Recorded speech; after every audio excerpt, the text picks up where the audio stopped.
بسم الله الرحمن الرحيم. الحمد لله رب العالمين، والصلاة والسلام على أشرف الأنبياء والمرسلين، سيدنا ونبينا ومولانا محمد وعلى آله وصحبه أجمعين. أما بعد، رب اشرح لي صدري ويسر لي أمري واحلل عقدة من لساني يفقه قولي. رب زدني علما. الحمدللہ ہم کتاب الفوائد پڑھ رہے تھے، اور آخری کلاس میں ہم نے پڑھا تھا کہ نفس کو ٹھیک کیسے کرنا ہے اس بارے میں، اور بہت ساری باتیں ابن قیم رحمہ اللہ نے بتائی تھی کہ اس نفس کو ٹھیک کرنے کے لیے انسان کو اس پہ محنت کرنی پڑتی ہے، مسلسل ایک جہاد ہے جس میں انسان اس کو جو ہے نا اس کی اصلاح کرتا ہے اور اللہ کی عبادت، اللہ کی طاعت کی طرف اسے چلاتا ہے۔ آگے پڑھتے ہیں، ابن قیم رحمہ اللہ کے یہ اقوال زرعی ہیں، ان میں فرماتے ہیں شراب الہوى حلو ولکنہ یورث الشرق۔ شراب الہوى، خواہش کا جو شربت ہے، خواہش کا جو شربت ہے، حلون، وہ میٹھا شربت ہے۔ خواہشات میٹھے ہوتے ہیں، انسان کو مزہ آتا ہے اپنے خواہشات پورے کرتے ہوئے۔ ولیکنہ یورث الشرق، لیکن اس کا انجام شرق ہے۔ شرق کا مطلب لکھا ہے غصہ، یعنی کانٹے دار، گلے میں جا کے یہ پھنس جاتے ہیں۔ یہ شربت تو بہت مزے کا ہے، لیکن اس کو پیتے ہی تمہارا گلا بند ہو جائے گا۔ اس کو پیو گے تو یہ کانٹے کی طرح گلے میں جا کے پھنس جائے گا۔ یعنی وقتی زبان کو تو اس نے فائدہ دینا ہے، لیکن جب آگے اس نے بڑھنا ہے تو اس نے نقصان کر دینا ہے، اور اتنا نقصان کر دینا ہے کہ اس کے بعد پینے کو بھی دل نہیں کرے گا۔ تو خواہشات کی جب انسان پیروی کرتا ہے تو اس کا انجام ہمیشہ ایسے ہی ہوتا ہے۔ من تذکر خنق الفخ حان علیہ ہجران الحبہ۔ من تذکر خنق الفخ، فخ کہتے ہیں کیا کہتے ہیں اس کو اردو میں، جال جو بچھایا جاتا ہے، یا مچھلی کو پکڑنے کے لیے، کسی شکار کو پکڑنے کے لیے جو بھی جو ہے نا وہ جال بچھایا جائے یا کانٹا وغیرہ پھینکا جائے، تو من تذکر، جو اس خنق الفخ، اس جال کا گلے میں پھنس جانے کو ذہن میں لے آتا ہے کہ یہ میں اگر اس بیج کو، اس دانے کو میں نے لے لیا تو اس نے گلے میں آ کے اٹک جانا ہے، گلے میں پھنس جانا ہے، حان علیہ ہجران الحبہ، اس کے لیے اس بیج کو، اس دانے کو چھوڑنا آسان ہو جاتا ہے۔ یعنی اگر انسان یہ ہمیشہ ذہن میں رکھے کہ خواہشات کی پیروی کا انجام کیا ہوگا، یہ ایک ایسا کانٹا ہے جس نے گلے میں جا کے پھنس جانا ہے، اور میں نے وہیں پہ جو ہے نا بے بس ہو جانا ہے۔ جب اسے سوچو گے، حان علیہ ہجران الحبہ، پھر اس دانے کو چھوڑنا، اس دانے سے جان چھڑانا، اس دانے کو نہ کھانا آسان ہو جاتا ہے انجام۔ اس لیے اسلام نے، قرآن پاک میں ہم دیکھتے ہیں اللہ نے آخرت کے بارے میں، دنیا کے بعد کی زندگی کے بارے میں یہ بار بار یاد کروایا۔ اسے جب انسان پڑھتا ہے تب زندگی کی خواہشات سے جان چھڑانے میں آسانی ہوتی ہے۔ آگے فرماتے ہیں یا معرقلا فی شرک الہوى، وہ انسان، معرقل کا مطلب ہوتا ہے الجھنے والا، وہ جو الجھ گیا ہے، پھنس گیا ہے، فی شرک کا مطلب ہے جال، الہوى خواہشات، پھنسنے والے انسان جو اپنے خواہشات کے جال میں پھنس گیا۔ جمزت عزم وقد خرقت الشبکہ، جزمہ کہتے ہیں کودنے کو، جمپ لگانا، ایک دم سے اٹھ جانا، ایک دم سے کھڑے ہو جانا، ایک دم سے دوڑ لگانا، کہ ایک دفعہ ایک دم سے دوڑ لگانے کی ضرورت ہے، اچانک سے جمپ مارو، پوری طاقت کے ساتھ، پوری پریشر کے ساتھ، ایک بار پورا زور لگا کے ایک بار نکلو، کود جاؤ یہاں سے۔ وقد خرقت الشبکہ، جب تم ایسے کرو گے تو جو تمہارے اوپر جو جالیاں ہیں، جن جالیوں میں، جال میں تم پھنس چکے ہو نا، اس جال کو چیر کے نکل جاؤ گے۔ اللہ اکبر۔ سورۃ یوسف ہم پڑھ چکے ہیں۔ سورۃ یوسف میں جب یوسف علیہ السلام نے وہ سچویشن دیکھا کہ دروازے سارے بند کر دیے گئے ہیں، اور اور جو امراۃ العزیز، وہ جو خاتون تھی، کہا جاتا ہے ان کا نام زلیخا تھا، بہرحال اس نے ہر طرف سے جو ہے نا وار کرنا شروع کیا، یوسف علیہ السلام کو برائی کی طرف مائل کر رہے ہیں۔ اب یوسف علیہ السلام نے پہلے تو صاف صاف کہہ دیا، قال معاذ اللہ، اللہ کی پناہ، میں ایسا کچھ نہیں کرنے والا۔ لیکن اس شخص کو، یوسف علیہ السلام کو، یہ اندازہ ہو گیا کہ یہ خاتون اب باز نہیں آئے گی۔ اگرچہ دروازے بند تھے، اگرچہ اسباب کوئی نہیں تھے، لیکن اللہ فرماتے ہیں فاستبق الباب، یوسف علیہ السلام دوڑ پڑے دروازے کی طرف، بھاگ نکلے وہاں سے، کہ ان کو پتا تھا کہ یہاں رک کے میں اس خاتون سے کہوں کہ نہیں، اللہ سے ڈرو، نہیں قریب آؤ، گناہ نہ کرو، دیکھو یہ غلط ہے، دیکھو فلاں فلاں فلاں، اس نے کچھ بھی نہیں سننا۔ اور ہو سکتا ہے کہ میرا ایمان یہاں کمزور ہوتا جائے۔ انسان، اس مومن جو ہے نا، کبھی بھی اپنے اوپر بھروسہ نہیں کرتا نا، بلکہ وہ ہمیشہ سیف سائڈ میں رہنے کی کوشش کرتا ہے، اللہ کی رحمت سے اسے امید ہوتی ہے، اور پورے احتیاطی تدابیر کو اپناتا ہے۔ یوسف علیہ السلام نے پھر احتیاطی تدبیر کیا اپنایا ہے یہاں پہ؟ استبق الباب، دوڑ نکلے وہاں سے، بھاگ نکلے وہاں سے۔ پیچھے سے عورت بھی بھاگ رہی ہے، لیکن یوسف علیہ السلام رکے نہیں۔ جب انہوں نے ہمت کی، جب بھاگ نکلے وہاں سے، اللہ نے دروازے کھول دیے اور اللہ نے مدد کر دی۔ تو ابن قیم فرماتے ہیں کہ ایک خواہشات کے جال میں پھنسے ہوئے انسان، جمزۃ عزم، مضبوط ارادے کے ساتھ، ارادہ مضبوط لے کے ایک بار کود جاؤ، جمپ مار لو، ایک بار پوری تیزی کے ساتھ نکل پڑو، وقد خرقت الشبکہ، اور تم دیکھو گے کہ جال کو تم نے پھاڑ کے تم نکل چکے ہو۔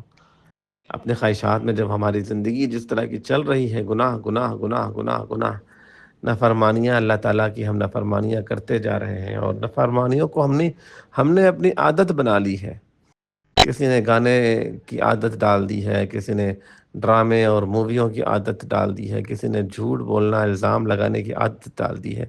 کسی نے غیبت کرنے کی عادت ڈال دی ہے، کسی نے لوگوں کو اپنی زبان سے گالیاں بک بک کے لوگوں کو گالیاں دینے کی عادت ڈال دی ہے۔ ہر قسم کی، کوئی کانوں کے ساتھ، کوئی آنکھوں کے ساتھ، کوئی جسم کے اعضاء کے ساتھ، کوئی زبان کے ساتھ، اللہ کو ناراض ہم کرتے جا رہے ہیں۔ نمازوں میں ہماری غفلت ہے، سستیاں ہماری ختم نہیں ہوتی ہے۔ ان سب کا حل فرماتے ہیں کہ ایک دفعہ مضبوط ارادے کے ساتھ کود جاؤ، نکلو، پھر اللہ تعالیٰ مدد کرے گا۔ مسلسل جہاد تو آگے ہے، لیکن جو پہلا اسٹیپ ہے وہاں پہ تمہیں بہت زیادہ اسٹرگل کی ضرورت ہے، وہاں مضبوط ارادے کی ضرورت ہے۔ پھر جب پہلا قدم مشکل ہوتا ہے، پہلا قدم اٹھا لو، کہ تم نمازیں بالکل نہیں پڑھتے ہو، پہلا قدم اٹھاؤ۔ آج ابھی بیٹے بیٹے سوچو کہ جو اگلی نماز ہے وہ میں نے پڑھنی ہے، وقت پہ پڑھنی ہے۔ بہت مشکل ہوگا، شیطان رکاوٹیں ڈالے گا، مشکل ہوگا، لیکن جب پہلی نماز پڑھ لو گے نا، تو جو اس سے اگلی نماز ہوگی وہ آسان ہوگی، جو اس سے اگلی ہوگی وہ اور آسان ہوگی، جو اس سے اگلی ہوگی آسان ہوگی۔ وہ آہستہ آہستہ 4 دن، 6 دن، 10 دن، پھر نماز کے لیے تمہیں محنت نہیں کرنی ہوگی، تمہیں خود احساس ہوگا کہ نماز کا وقت ہو گیا۔ اللہ اکبر۔ آگے ابن قیم رحمہ اللہ فرماتے ہیں، لا بد من نفوذ القدر فاجنح للسلم۔ فرماتے ہیں کہ تقدیر میں جو لکھا ہے، لا بد من نفوذ، وہ ہو کے رہے گا۔ انسان اسباب اختیار کرتا ہے جو انسان کو صحیح لگتا ہے، جس طرح ہم نے پچھلی کلاسوں میں جو ہم نے حدیث پڑھی تھی، استعین باللہ ولا تعجز، اللہ سے مدد مانگ، مایوس نہ ہونا، کوشش کرنا، اور پھر جب طے کر لیا، اللہ سے مدد مانگ لی، ہمت کر لیا، ارادہ کر لیا، نکل گئے، پھر اس کے بعد جو بھی ہوگا اس پہ راضی رہنا۔ لا بد من نفوذ القدر، تمہاری ساری کوششیں ہوں گی جو تمہیں بہتر لگ رہا ہے اس لحاظ سے، لیکن اس کے بعد بھی اللہ کا فیصلہ ہو سکتا ہے کہ اس کے مطابق نہ ہو، اس کے خلاف ہو۔ میں نے پوری کوشش کر لی کہ یہ بیماری مجھے نہ لگے، یہ بیماری ختم ہو جائے، میں نے پوری کوشش کر لی کہ میرا یہ کاروبار چلتا رہے، ڈپ نہ ہو، میں نے پوری کوشش کر لی کسی بھی زندگی کے موڑ پہ یہ رشتہ جو ہمارا چل رہا ہے اس میں نہ فرق آئے، دوری نہ آئے، سمجھوتا کر لیں، دوسرے کو سمجھا لیں، جو ہے نا وہ سب کچھ کر کے، لیکن پھر بھی یہ رشتہ ٹوٹتا ہوا نظر آ رہا ہے، پھر بھی معاملہ ختم ہوتا نظر آ رہا ہے، تو پھر فجنح للسلم، فرماتے ہیں کہ پھر سمجھوتا کر لو، پھر بیٹھ کے، اب کیونکہ میں نے اتنی کوشش کر لی لیکن میرے مطابق نہیں ہوا، جو ہوا وہ الٹا ہی ہوا، اب میں یہاں بیٹھ کے ہڑتال کر دوں، میں یہاں بیٹھ کے جو ہے نا وہ لڑائی ڈال دوں، یہاں بیٹھ کے میں غصہ نکالوں، یہاں بیٹھ کے میں گالیاں دوں، یہاں میں اللہ سے ناراض ہو جاؤں، یہاں میں گلے شکوے کروں، یہاں میں ناشکریہ کروں، تو میں اللہ تعالیٰ کو ناراض کر دوں گا۔ اس لیے جب تقدیر تمہارے فیصلوں کے، تمہاری کوششوں کے بعد تقدیر غالب آ جائے نا، فجنح للسلم، تو سمجھوتا کر لو، سرنڈر کر لو، وہاں پہ کہہ دو اوکے گڈ، ویری گڈ، ختم۔ کیونکہ تمہارا فیصلہ تھا، اور ایک طرف رب الارباب کا فیصلہ تھا، اللہ کا فیصلہ تھا۔ اللہ جس طرح ایک بچہ ہوتا ہے پوری اپنے حربے استعمال کرتا ہے، لیکن جب باپ بیچ میں سامنے آ کے باپ کھڑا ہو جاتا ہے کہ نہیں کرنا ہے، میں نے کہہ دیا نہیں کرنا ہے تو نہیں کرنا، تو عقل مند بچہ، اچھا بچہ وہ ہوتا ہے جو آگے سے کہتا ہے ٹھیک ہے بابا جو کہہ رہے ہیں اوکے۔ لیکن جو بدتمیز بچہ ہوگا وہ آگے سے بحث کرے گا، اور بحث کرنے سے، کیونکہ بابا کو ایکسپیرینس ہے، تجربہ ہے، اسے پتہ ہے کہ یہ بہتر ہے یا نہیں، بحث کرنے سے وہ الٹا اپنے قدر و قیمت کو کم کر دے گا۔ ایسے ہی میرے اللہ تعالیٰ کے ساتھ جب انسان اللہ کا فیصلہ، آپ نے سارے حربے استعمال کر لیے لیکن اللہ کا فیصلہ اس کے مطابق نہیں ہے، اللہ کا فیصلہ کچھ اور ہے، تو پھر سمجھ لو کہ اللہ تیرا فیصلہ بہتر ہی ہے، جو میرا تجربہ ہے وہ اتنا نہیں ہے، اللہ کا تجربہ پرفیکٹ ہے، اللہ کہہ رہا ہے ایسے ہونا ہے تو پھر یہ بہتر ہی ہوگا، تو اللہ کے ہاں پھر سمجھوتا کر لو، فجنح للسلم۔ اگلی بات ابن قیم فرماتا ہے للہ ملک السماوات والارض، وہ اللہ آسمان اور زمین کا مالک ہے، اللہ اکبر، وہ آسمان اور زمین کا مالک، اس کے پاس کیا نہیں ہے، لیکن واستقرض منک حبہ، وہ اللہ تجھ سے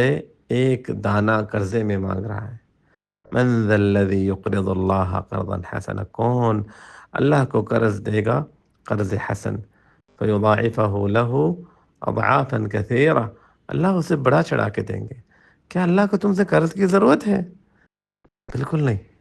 اللہ کو لن ینال اللہ لحومها ولا دماؤها، انسان تم قربانیاں کرتے ہو، اللہ کو نہ ان جانوروں کا گوشت ملتا ہے نہ خون ملتا ہے، لیکن ولکن ینالہ التقوی منکم، اللہ تم سے تقوی دیکھ رہا ہے۔ انسان تو یہ دیکھ اللہ کے پاس کیا نہیں ہے،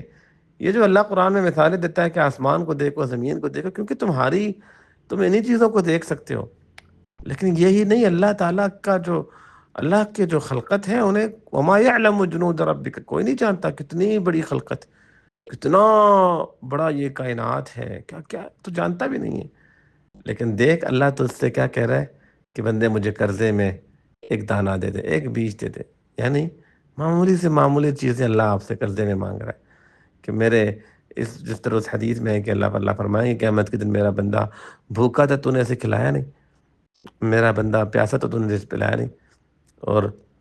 اس حدیث میں ہے کہ اللہ فرمائے کہ بندے میں نے تجھ سے مانگا، میں بھوکا تھا تو نے مجھے نہیں دیا، وہ کہے گا یا اللہ تو رب العالمین، تو بھوکا کیسے ہو سکتا ہے؟ اللہ نے فرمایا کہ میرا فلاں بندہ تیرے پاس آیا تھا تو نے اسے نہیں دیا، تو اسے دیتا تو مجھے وہاں پاتا، یعنی کیونکہ میرے کہنے پہ تو اسے دے رہا تھا، تو نے میرے کہنے پہ میری بات نہیں مانی، تو نے دیا ہی نہیں، تو استقرض منک حب، اللہ کو کیا چاہیے؟ ایک مانگنے والا، ایک مستحق، ایک غریب، ایک یتیم، ایک پریشان حال، پریشان انسان جب تمہارے پاس آتا ہے تو سوچو اللہ نے اسے تمہارے پاس بھیجا ہے، اللہ نے اسے میرے پاس بھیجا ہے، کیوں؟ میرے مقام کو بلند کرنے کے لیے، اللہ اسے کسی اور کے پاس بھی بھیج سکتا تھا، جب اللہ نے میرے پاس بھیجا، گویا اللہ تعالیٰ مجھ سے قرض مانگ رہا ہے کہ میرے بندے تو اسے دے، قرض دے میں تجھے اس سے بڑا چڑھا کے دوں گا۔ تو ابن قیم فرماتے ہیں فبخلت بہ، تو نے اس میں بھی بخیلی کر لی، تو اس میں بھی کنجوسی کر رہا ہے، اس کائنات کے رب نے تو اس سے مانگا ہی کیا تھا، تیری بخیلی نہیں ختم ہو گئی؟ اللہ فرماتے ہیں ہاں انتم ہؤلاء تدعون لتنفقوا فی سبیل اللہ، تمہیں کہا جاتا ہے کہ اللہ کے راہ میں مال خرچ کرو، فمنکم من یبخل، تم میں سے بڑے سارے لوگ ہیں جو بخیلی کرتے ہیں، ومن یبخل فانما یبخل عن نفسه، جو بخیلی کرے گا وہ اپنے لیے کرے گا، اللہ الغنی، اللہ غنی ہے، وانتم الفقراء، تم فقیر ہو، وَإِن تَتَوَلَّوْا يَسْتَبْدِلْ قَوْمًا غَيْرَكُمْ، تم منہ پھیر لوگے اللہ کسی اور سے کام لے گا، اللہ تمہارا محتاج نہیں ہے، اللہ اکبر۔ تو تم سے ایک دانہ مانگا اور تو نے بخیلی کی، وَخَلَقَ سَبْعَةَ أَبْحُرٍ، اور اللہ نے 7 سمندر بنائے ہیں، 7 سمندر اللہ نے قرآن میں کہا، 7 سمندروں کا کہ 7 سمندروں کے ساتھ بھی تم یہ سارے سمندر سیاہی بن جائے تو بھی اللہ کی کلمات، اب کون سے سمندر ہے وہ اللہ جانتا ہے، پانی کی کمی ہے اللہ کے پاس، لیکن اللہ نے تم سے وحب من کا دمعہ، تمہارے آنکھوں سے نکلا ہوا ایک قطرہ اللہ کو ان 7 سمندروں سے زیادہ پسند ہے، اللہ اکبر۔ عینانی، عینان لا تریان النار لا تمسهم النار ابدا، دو آنکھیں کبھی جہنم میں نہیں جلیں گی۔ اللہ کے ہاں سب سے محبوب آنکھیں کون سی آنکھیں؟ ان میں سے ایک وہ آنکھیں جو اللہ کے ڈر سے ہو، بکت وجلا من خشیت اللہ، اللہ کی عظمت، اللہ کی خشیت، اللہ کے ڈر سے وہ آنکھیں بہنے لگ جائیں۔ اور اللہ کے رسول صلی اللہ علیہ وسلم نے وہ 7 لوگوں کا جو ذکر کیا جو اللہ کے عرش میں ہوں گے، وَرَجُلٌ ذَكَرَ اللَّهَ خَالِيًا فَفَاضَتْ عَيْنَاهُ، وہ شخص اللہ کو اکیلے میں بیٹھ کے یاد کرے، اس کی آنکھوں سے آنسو بہنے لگ جائے۔ یہ آنسو میرے اللہ کو بڑے محبوب ہیں کہ انسان اپنے اللہ کے سامنے گڑ گڑاتے ہوئے، اللہ کو منواتے ہوئے، اللہ کے سامنے اپنے عاجزی، اپنی کمزوری کا ذکر کرتے ہوئے، اللہ کی عظمت کا اقرار کرتے ہوئے، اللہ کی نعمتوں کو یاد کرتے ہوئے، اپنے ناشکریوں کو یاد کرتے ہوئے، اللہ سے مناجات کرتے ہوئے انسان کی آنکھوں سے آنسو بہنے لگ جائے۔ اللہ اکبر۔ حضرت عمر کتنے سخت مزاج تھے، کتنے سخت انسان تھے، لیکن ان کے وفی وجہی خطانی من البکا، رو رو کے ان کے چہرے پہ دو نشان بن چکے تھے، کالے نشان ان کی آنکھوں کے نیچے بن چکے تھے، رو رو کے اللہ تعالیٰ کے سامنے گڑ گڑانا۔ ابن سیرین رحمہ اللہ کے بارے میں پڑھ رہا تھا کہ دن میں، ابن جوزی رحمہ اللہ اپنی کتاب میں نقل کرتے ہیں ان کے بارے میں، کہ دن میں وہ قہقہے لگا کے ہنستے تھے، قہقہے لگا کے دن میں ہنستے تھے، اور رات کو ایسے لگتا تھا جیسے کہ پورے شہر کے قاتل ہیں یہ، رو رو کے اللہ کے سامنے گڑ گڑا کے ایسا لگتا تھا نہ جانے پورے شہر کو قتل کیا انہوں نے، اللہ کے سامنے معافیا مانگ رہے ہیں، اس انداز سے معافی مانگ دیتے اللہ کے سامنے، گڑ گڑا کے اللہ کے سامنے معافی مانگتے۔ صرف صالحین کی سیرت پڑھے، انسان دھنگ رہ جائے کہ ایسے لوگ جن کا نام ہی بکا رکھ دیا گیا، ایسے لوگ جن کے بارے میں گھر والے کہتے تھے کہ ہمیں ڈر لگتا ہے کہ تم نے مر جانا ہے۔ جتنا ایک شخص کے بارے میں پڑھ رہا تھا کہ گھر والوں نے اس کو بلا کے کہا کہ بیٹا تم نے کوئی قتل کیا ہے، تم نے کوئی جرم کیا ہے، تم کیوں ہر وقت ہی روتے رہتے ہو، تمہیں جب دیکھو تم گڑ گڑا رہے ہوتے، رو رہے ہوتے۔ انہوں نے کہا کہ تم نے کوئی جرم کیا ہے تو بتاؤ، ہم ان سے اگلے سے معافی مانگ لیتے ہیں، تم نے کوئی قتل کیا ہے تو ہم جا کے دیت دے دیں گے، منوا لیں گے، کوئی حل نکل آئے گا۔ کہا کہ ماما میں نے اپنے جان پہ ظلم کیا ہے، میں نے خود کو قتل کیا ہے، اپنے جان کو قتل کر دیا ہے، گناہ کر کر کے اپنے اللہ کو ناراض کر دیا۔ اللہ اکبر۔ وہ آنسو میرے اللہ کو بہت پسند ہے جو آنسو اللہ کی رضا کے لیے بہے۔ فرماتے ہیں کہ اس اللہ کے پاس 7 سمندر ہیں، لیکن اس نے تم سے کہا کہ بس مجھے یہ 2 قطرے چاہیے تمہارے آنکھوں کے، فقحطت بها عینک یا فقحطت عینک بها، لیکن تیرے آنکھوں میں قحط آ گئی، تیرے آنکھیں خشک ہو گئی ان 2 قطروں سے بھی، تیری آنکھوں میں۔ اللہ ہمیں معاف کرے، ہم کوئی ڈرامہ، کوئی مووی، کوئی سٹوری سنتے ہیں، کوئی ناول پڑھتے ہیں تو رو رو کے پتہ نہیں، حالانکہ پتہ ہوتا ہے کہ وہ جھوٹی کہانی ہے، اس کا کوئی سر پاؤں نہیں ہے، وہ سارا بنی بنائی کہانی ہے، رو رو کے ہمیں پتہ نہیں، اللہ کے کلام سے ہم ٹس سے مس نہیں ہوتے۔ اللہ اکبر، اللہ اکبر۔ اللہ ہمیں معاف فرمائے۔ اللہ مدد ویل للقاسیۃ، تباہ ہو جائیں گے وہ لوگ جن کے دل اللہ کے ذکر سے سخت ہو چکے ہیں، اولئک فی ضلال مبین، یہ کھلی گمراہی میں۔ اللہ نزل احسن الحدیث، اللہ نے تو جو کتاب نازل کی ہے بہترین کتاب، مثانی تقشعر منہ جلود الذین، ایمان والے جب قرآن پڑھتے ہیں، قرآن سنتے ہیں، ان کے رونگٹے کھڑے ہو جاتے ہیں، ان کے دل نرم ہو جاتے ہیں، ان کی آنکھیں نم ہو جاتی ہیں۔ وَيَخِرُّونَ عَلَى الْأَذْقَانِ يَبْكُونَ، اپنے گھٹنوں کے بل گر کے سجدے میں اللہ کے سامنے روتے رہتے ہیں۔ وَيَزِيدُهُمْ خُشُوعًا، اللہ کا ڈر ان کے دلوں میں اور بڑھ جاتا ہے۔ کہاں ہیں ہم اور کہاں وہ لوگ؟ اللہ ہمیں بھی نیک لوگوں میں شامل کرے۔ اللہ ہمارے ابن قیم رحمہ اللہ کے آگے ہم پڑھیں گے، ابن قیم رحمہ اللہ نے بتایا ہے کہ یہ اس راز پتہ ہے کیا ہے؟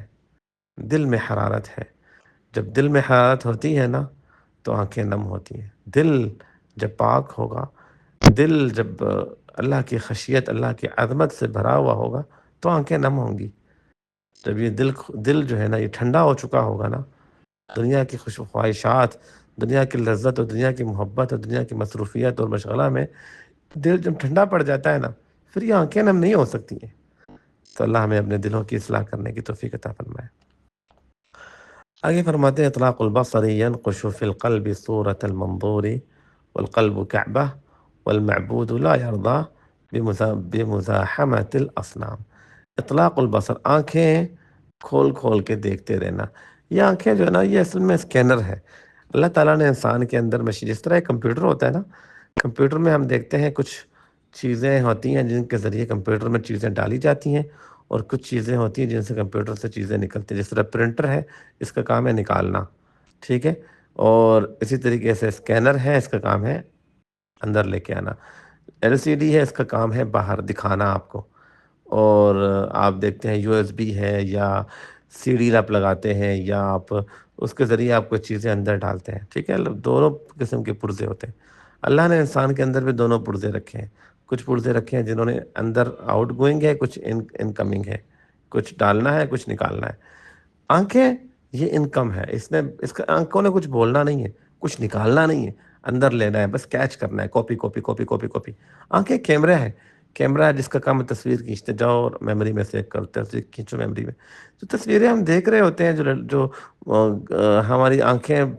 چل رہی ہوتی ہیں، ہر وقت کچھ نہ کچھ نظر سے گزر رہا ہے، کوئی نہ کوئی چیز ہم دیکھ رہے ہیں، یہ در حقیقت یہ کیمرہ انہیں کیپچر کر کے کہاں سیو کر رہا ہوتا ہے؟ دل میں سیو کر رہا ہوتا ہے، اور کہاں سیو کرنا ہے اس نے؟ دل ہمارا میموری کارڈ ہے جس میں سیو ہو رہا ہوتا ہے۔ تو اس میموری کارڈ میں جب میموری کارڈ کا سسٹم کیا ہوتا ہے، اس میں ایک اسپیس ہوتا ہے نا، اور یہ سسٹم اس میں اس طرح ہے کہ جب نیو چیز ڈالو گے تو جو پرانی ہے وہ کم ہوتی جائیں گی، نیو ڈالتے جاؤ گے پرانی کم ہوتی جائیں گی۔ اگر تم اس میموری کارڈ میں جو ہے نا صاف صاف چیزیں ڈالو گے، اچھی اچھی چیزیں ڈالو گے، تلاوت ڈالو گے، قرآن پاک ڈالو گے، اذکار ڈالو گے، تو جو پیچھے جو برائیاں ہوں گی وہ خود بخود ڈیلیٹ ہوتی جائیں گی، ٹھیک ہے۔ اگر آپ گندگی ڈالو گے تو جو اچھائیاں ہیں وہ اسکپ ہوتی جائیں گی۔ تو اسی طرح جس طرح حدیث میں آپ نے فرمایا کہ اچھائی کرتا ہے تو ایک سفید نقطہ لگتا ہے، برائی کرتا ہے تو ایک کالا نقطہ لگتا ہے، تو وہ دل کے اوپر نقطے لگ رہے ہوتے ہیں، نقطے جو لگ رہے ہوتے ہیں نا کالے یا سفید، جب اس کو آپ زوم کرو گے نا تو وہ تصویر ہوگی جو تم نے دیکھی ہے، کوئی عورت کی تصویر دیکھی ہے، کوئی بے حیائی کی تصویر تم نے دیکھی ہے، کوئی جو ہے نا دن بھر تصویریں جو دیکھ رہے ہو، ہم موبائل میں نے کھولا اسٹیٹس دیکھ رہا ہوں، میں انسٹاگرام یوز کر رہا ہوں، یوٹیوب یوز کر رہا ہوں، ڈرامے دیکھ رہا ہوں، موویاں دیکھ رہا ہوں، اس میں سب کچھ یہ اندر جا رہا ہے، اندر جا رہا ہے، کہاں سے ہو رہا ہے جی؟ یہ سارا دل کے اوپر paste paste paste paste paste paste paste paste. ایک وقت آتا ہے جب دل سیاہ ہو چکا ہوتا ہے، ایک دم سیاہ ہو چکا ہوتا ہے، کیونکہ دیکھ دیکھ کے تو موویاں ڈرامے گندگی دیکھ دیکھ کے جی ہی نہیں بھرتا، تو وہ دل عادی ہو چکا ہوتا ہے ان چیزوں کا، اس میموری کارڈ میں گندگی کے علاوہ کچھ بھی نہیں ہوتا، وہ اس لیے وہ دل سیاہ ہو چکا ہوتا ہے۔ تو یہاں ابن قیم رحمہ اللہ اس بات کو بتا رہا ہے کہ اطلاق البصری، آنکھوں کو کھول کے دیکھتے رہنا، ینقش فی القلب صورت المنظور، وہ دل میں اس منظور جس چیز کو آپ دیکھ رہے ہیں اس کی تصویر کو نقش کر دیتا ہے، یعنی اسے سکین کر کے آپ دل پہ اس کو پیسٹ کر رہے ہیں۔ والقلب کعبہ، اور دل جو ہے نا یہ انسان کا کعبہ ہے، اللہ نے اس دنیا میں ایک کعبہ بنایا، ایک ہی کعبہ ہے، ٹھیک ہے، آسمانوں میں ایک کعبہ ہے، تو کعبہ ہے کہ یہ ساری انسانیت، سارے مسلمانوں نے اسی کعبہ کی طرف رخ کر کے لوگ نماز پڑھ رہے ہیں۔ اسی طریقے سے جو آنکھوں سے دیکھو گے، جو کان سے سنو گے، سب کہاں جا رہا ہے جی؟ یہ اس کعبے کو جا کے پیسٹ ہو رہا ہے، اس کعبے کی دیواروں پہ لگ رہے ہیں۔ اور والمعبود لا یرضا بمزاحمت الاصنام، اور وہ اللہ جل جلالہ جس کا یہ کعبہ ہے نا، وہ اس چیز کو بالکل بھی پسند نہیں کرتا کہ اس دل پہ بتوں کی تصویریں لگائی جائیں، کیونکہ یہ بت ہے، یہ بت ہیں جن کی تصویریں لگائی جا رہی ہیں، یہ بے حیائی، یہ برائی، یہ چغلیاں، یہ گندگی، یہ جو ہم غلاظت ہمارے اندر جا رہا ہوتا ہے، یہ گندگی ہے، اور اس گندگی کو جب دل میں لگ جائے، جب وہ دل آپ کا گندگی سے بھر جائے، اللہ کو اس طرح کا دل نہیں چاہیے، اللہ کہتا ہے اس کو اپنے پاس رکھ، میرے کسی کام کا نہیں، کیونکہ دل تو میں نے بنایا تھا کہ تو اسے اچھائیوں سے بھر، ایک عظیم تیرے جسم کا یہ دل تھا، ایک کعبہ تھا، تو نے قدر ہی نہیں کہ تو نے اسے گندگی سے بھر دیا۔ اللہ اکبر۔ تو جو ہم دیکھ رہے ہوتے ہیں، جو سن رہے ہوتے ہیں، یہ سب اندر جا رہا ہوتا ہے، اور یہ جا کے ہم دیکھتے ہیں کہ ایک انسان جب کسی سے محبت کرتا ہے تو بس وہ کیونکہ اس عورت کو دیکھ دیکھ کے یا اس مرد کو دیکھ دیکھ کے یا اس کا سن کے وہ کعبہ کے اوپر آپ نے اس کی تصویریں لگا لگا کے اسی کے مطابق اب دل نے چلنا ہے۔ اب اس کو صاف کرنا ضروری ہے، اس کو صاف کرو گے تو وہ شخص نکلے گا، اس کی جگہ کوئی اور چیز ڈالتے جاؤ، کیونکہ میموری کارڈ میں ڈیلیٹ کا آپشن نہیں ہے، یہاں پہ بس ڈالتے جاؤ تو پرانے خود بخود ڈیلیٹ ہوتے جائیں گے۔ بہرحال یہ بہت شاندار ابن قیم رحمہ اللہ نے جو بات کی ہے، بڑی گہری بات کی ہے، انسان کبھی اس پہ بیٹھ کے غور کرے تو انسان حیران ہو جائے کہ کتنی عظیم انہوں نے بات کی ہے، اور واقعی میں دل کے اصلاح کے لیے یہ بات بہت اہم ہے کہ انسان اس بات کو سمجھے کہ اگر آپ دل کو ٹھیک کرنا چاہتے ہو تو اسے اللہ کے ذکر کے ساتھ، اسے نیکیوں کے ساتھ، اسے تمہیں پہلے محنت کرنی ہوگی اس دل کو ٹھیک کرنے کے لیے. جس دن یہ دل ٹھیک ہو جائے گا نا، اس دن تمہیں کوئی محنت نہیں کرنی پڑے گی، تمہارے لیے آسانی ہوگی، تمہیں مزہ آئے گا اللہ کی عبادت میں. اب جو تمہیں کوفت ہوتی ہے نا، بیماری پڑتی ہے عبادت کا نام سن کے، اذان کا نام سن کے، بندہ کہتا ہے یار ابھی پھر سے نماز کے لیے جانا ہے، ابھی تو نماز پڑھ کے آئے تھے، ابھی پھر اللہ کے راہ میں، ابھی ایک اس کو دیا تھا، ابھی یہ پھر مانگنے آ گیا، اس کو بھی دینا ہے. یعنی ہمیں گناہ تک ڈرامے. ایمان کا مقام ایسا ہو کہ گانے سن کے آپ کو چبھے، آپ کو غصہ آئے، آپ اس جگہ کو چھوڑ کے بھاگے وہاں سے. جس مجلس میں بیٹھ کے لوگ چغلیاں کر رہے ہیں وہاں آپ کو سکون نہ ملے. جہاں بیٹھ کے دنیا کی باتیں ہو رہی ہیں، وقت ضائع ہو رہا ہے، آپ کو وہاں پہ آپ کو غصہ آیا کہ میرا وقت کیوں ضائع ہو رہا ہے، میں کیوں یہاں بیٹھ کے فضول باتیں کر رہا ہوں، کیوں چغلیاں ہو رہی ہیں یہاں پہ اور میں یہاں بیٹھ کے مجھے مزے لے رہا ہوں، میں کن کاموں میں لگا ہوں. آپ کو ہر کام میں یہ ریلائز ہو کہ یہ کام میرا دل کو سفید کر رہا ہے یا سیاہ کر رہا ہے. یہ ایمان کا ایک مقام ہوتا ہے. جب حنظلہ رضی اللہ عنہ چیخ اٹھے کہ نافق حنظلہ، حنظلہ منافق ہو گیا، حنظلہ منافق ہو گیا، وہ ایمان کا مقام تھا کہ اس مقام میں انسان کو برداشت ہی نہیں ہوتا کہ کوئی میرا وقت ضائع کرے، کوئی میرے گناہ کے راستے میں مجھے لے کے جائے. اس لیے اللہ کے رسول کے بارے میں آتا ہے کہ گانے کی آواز آ رہی تھی، اپنے فوراً اپنے کانوں میں انگلی ڈال دی کہ آواز میں یہ آواز مجھ سے برداشت ہی نہیں ہوتی ہے. اللہ ہمیں اس طرح کا ایمان دے. اللہ ہمارے ایمان کو مضبوط کرے. اللہ ہمیں مومن بنائے، پرہیزگار بنائے. اللہ ہمارے دلوں کی اصلاح فرمائے. اللہ ہمارے اعمال کی اصلاح فرمائے. باقی انشاءاللہ اگلی کلاس میں پڑھیں گے. السلام علیکم و رحمۃ اللہ وبرکاتہ.